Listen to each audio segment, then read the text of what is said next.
kedaulatan itu apakah terdapat pada diri saya diri sendiri atau memang kedaulatan Tuhan itu yang dimasukkan kepada diri.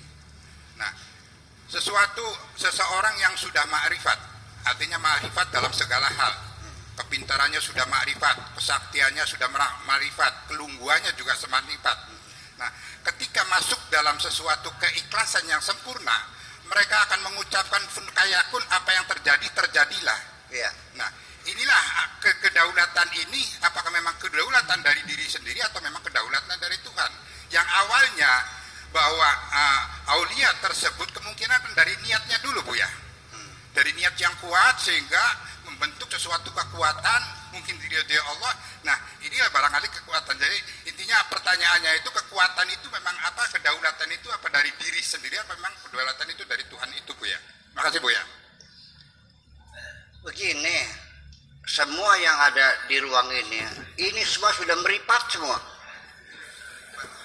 Meripat enggak? Iya, ya meripat.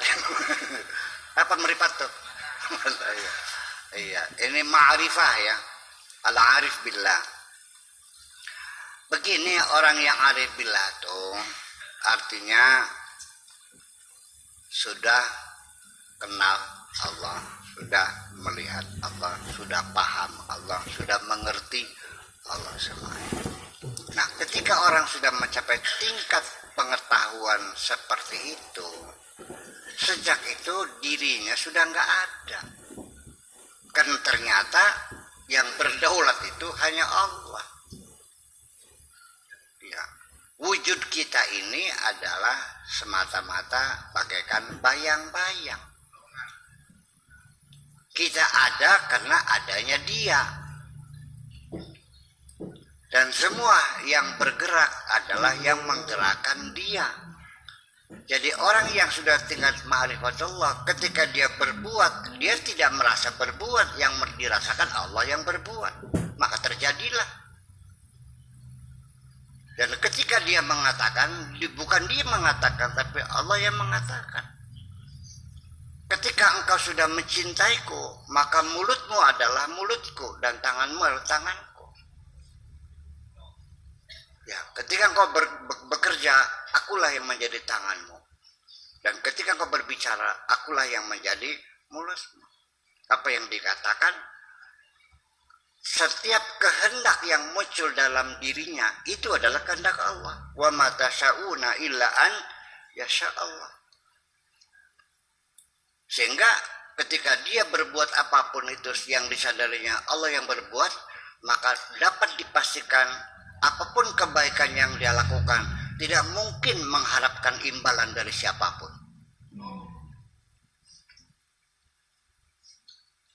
Anda membangun rumah, setelah jadi, kepada siapa Anda berterima kasih? Betul nggak? Karena kalau pada diri selesai. Nah, jadi ini bukan fatalisme ya. Ini untuk kondisi seseorang tertentu yang sudah mencapai tingkat fana.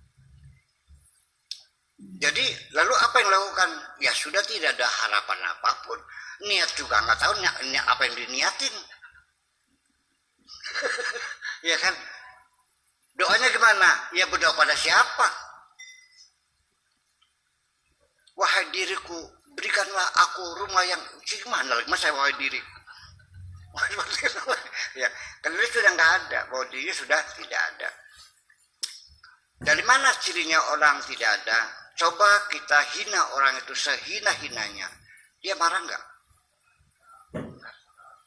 Ketika dia dalam keadaan susah sampai tidak bisa makan apapun, berkeluh kesah nggak?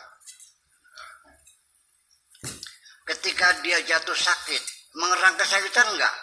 Enggak. Dia ada enggak? Enggak ada. Itulah fana. Jadi sudah tidak ada penderitaan, sudah tidak ingin apa-apa. Semuanya dia hanya bergerak sesuai dengan kehendak Allah saja. Nah, ini ukurannya mungkin banyak orang tidak mengerti ya. kondisi semacam itu. Tapi kalau Anda mau niat belajar mah enggak, ada jalannya kan gitu. Ya, untuk mencapai tingkatan itu ada. Sekarang begini, Nabi Muhammad dilempari sampai berdarah-darah.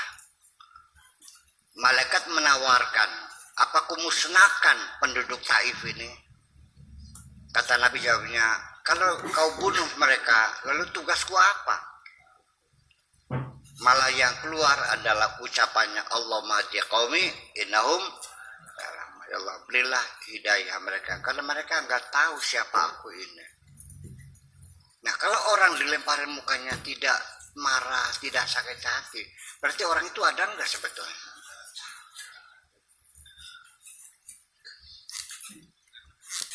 Sulaiman, nah itulah. Nah, itu